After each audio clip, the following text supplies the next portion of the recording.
In this video, we will be discussing the what and the why of risk management, beginning with the definition of risk management, and also taking you through the whole enterprise risk management model to put the process into proper context.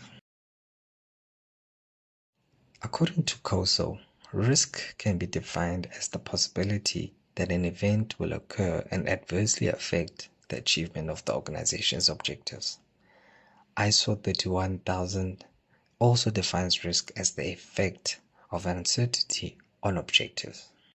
In the municipal context, the local government risk management framework defines risk as the effect of uncertainty on the achievement of the institution's IDP and STBIP, caused by the presence of risk factors or the failure to optimize opportunities to enhance the achievement of the IDP and the STBIP. The framework goes on to define strategic risk as the risk connected with strategy selection, implementation, or revision, which affects the achievement of the IDP. Strategic risks occur both from poor business decisions as well as the failure to effectively implement good decisions. Operational risks, on the other hand, are defined in the framework as those risks that affect the achievement of the STBIP, mainly resulting from inadequate or failed internal processes, actions of staff, loss of key personnel, failure of IT systems, failure of equipment, the actions of regulatory authorities, customers, suppliers, and the public, as well as other external events that impact on objectives. Now, moving on to risk management. What is risk management?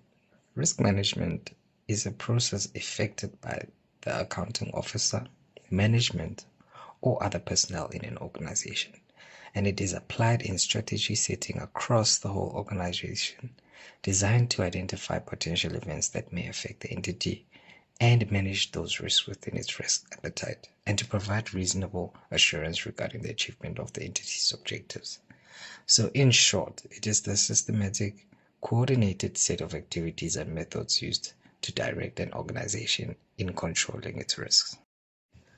King 4 emphasizes the importance of risk management towards value creation for its stakeholders. It enables management to understand and have a realistic view of risks to make informed strategic decisions. It further allows the management of an organization to plan and develop structures to address these potential risks. Now, looking at the risk management model. This model was developed by COSO, and each component of this model cuts across and applies to all four objective categories to ensure that risk management is implemented effectively across the organization. The objective categories we see here are strategy, operational, reporting, and compliance objectives, and it also considers activities at all levels of the organization. The first component, the internal environment, encompasses the tone of the organization, influencing risk consciousness of its staff and forms the foundation of risk management, meaning it simply creates an enabling environment for risk management to thrive. It consists of the following aspects, and kindly note that most of these aspects had already been covered in significant detail in the previous video. The risk management philosophy, which is all about the behavior and the way of thinking in the organization when it comes to risk management. The institutional objectives, vision, and mission. The risk culture, the organizational structure, the tools and technology to be used for risk management, and assignment of authority and responsibility, amongst others. The second component speaks about the organization's objectives, which are set at strategic level. These objectives have to be aligned with the risk appetite and the risk tolerance levels set by the organization and are mostly reflected on the IDP in the STBIP.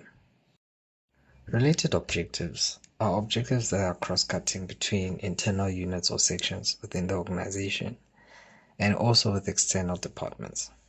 Selected objectives refer to those objectives that are unique and identified for specific projects or timeframes.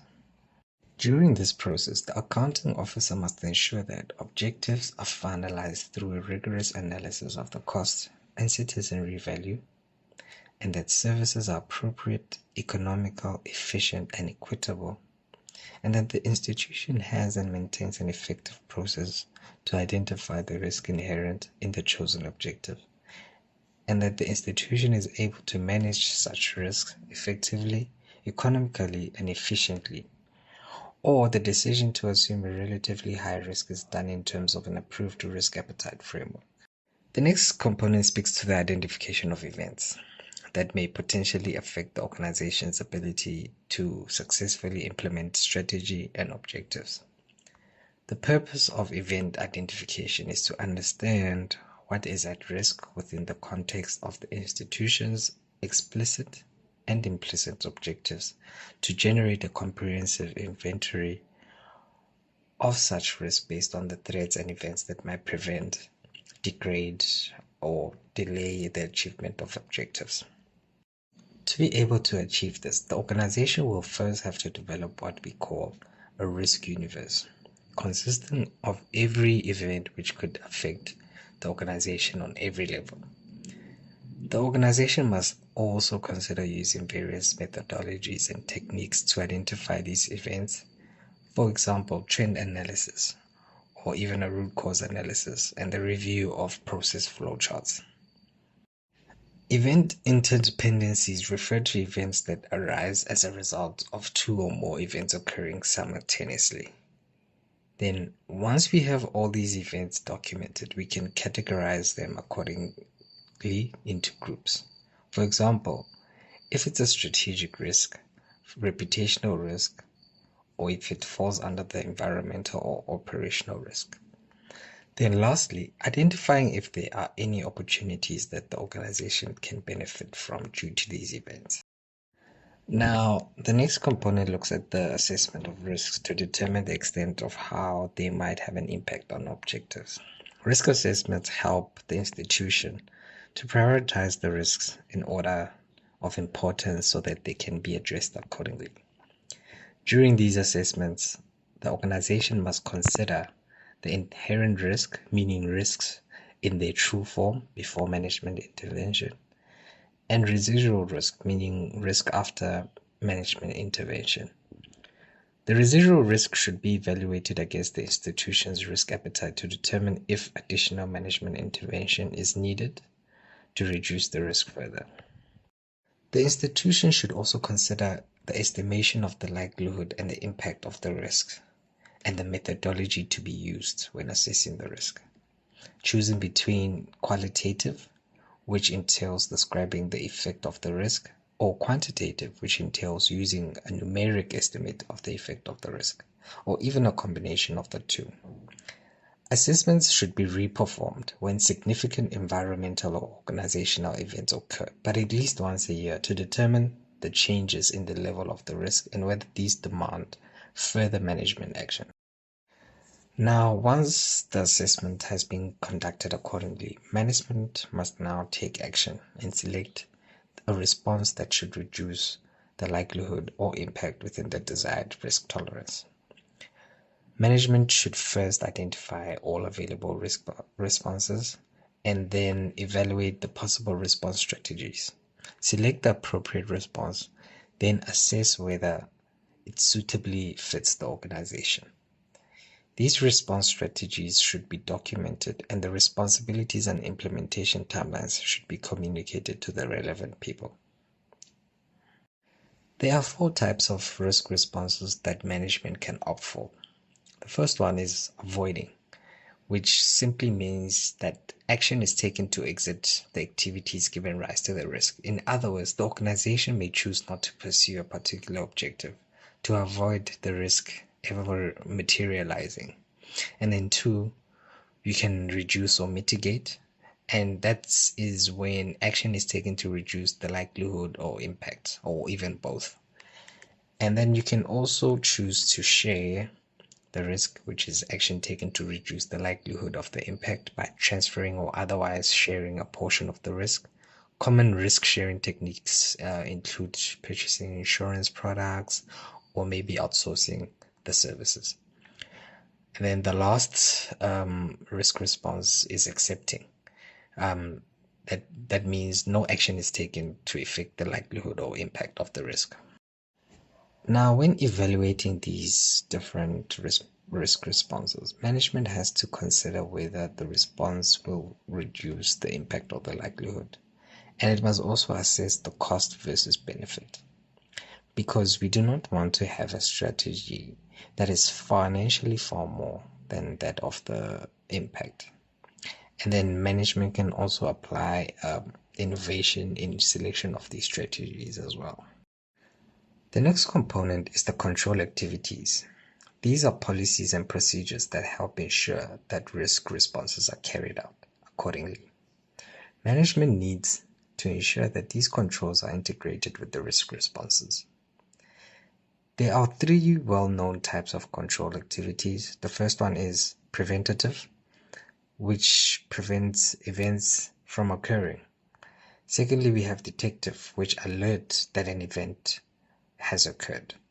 And then thirdly, we have corrective controls, which corrects the errors and irregularities that have been detected from an event. In addition, management should also consider that IT general and application controls and other entity-specific controls in that organization may be required.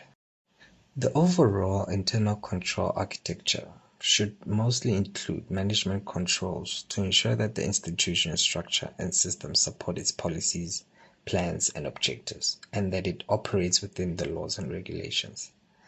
It must also consist of administrative controls to ensure that policies and objectives are implemented in an efficient and effective manner. And then we should also focus on accounting controls to ensure that resources are accounted for fully and transparently and are properly documented. And lastly, as we mentioned earlier, information technology controls to ensure security, integrity, and availability of information. Before we move on to the next component, it is imperative to have a good balance between risk and controls. If your organization has excessive risk, you will start to see an increase in loss of assets and funds, poor business decisions, non-compliance, increased regulations, and public scandals.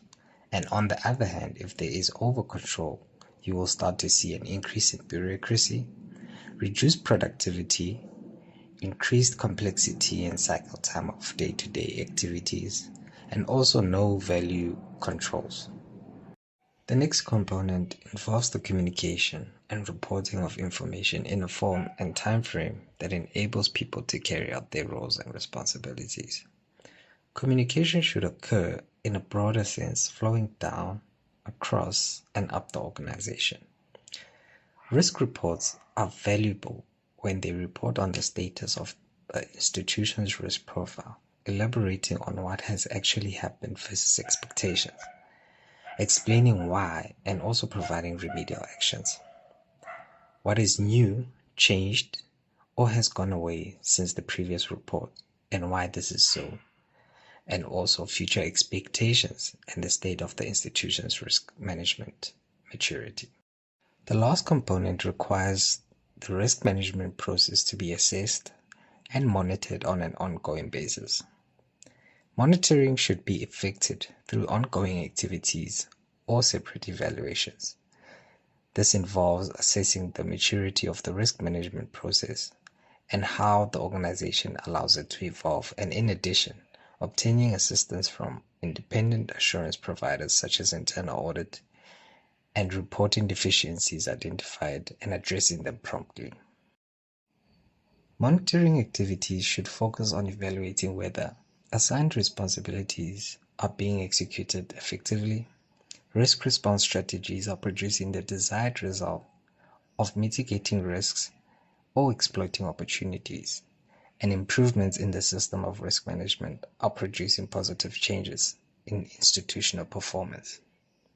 Section 71 of the MFMA, which requires the accounting officer to assess and report on the half-year performance of the institution, presents an ideal opportunity for a critical re-evaluation of the state of risk and the risk management for the year under review. Ending off, these are some of the limitations that may hinder the implementation of effective risk management. Number one, judgment, in where decisions made may not be appropriate for the organization. Failure of controls in the environment, collusion amongst officials or stakeholders, resource constraints, and lastly, management override of controls.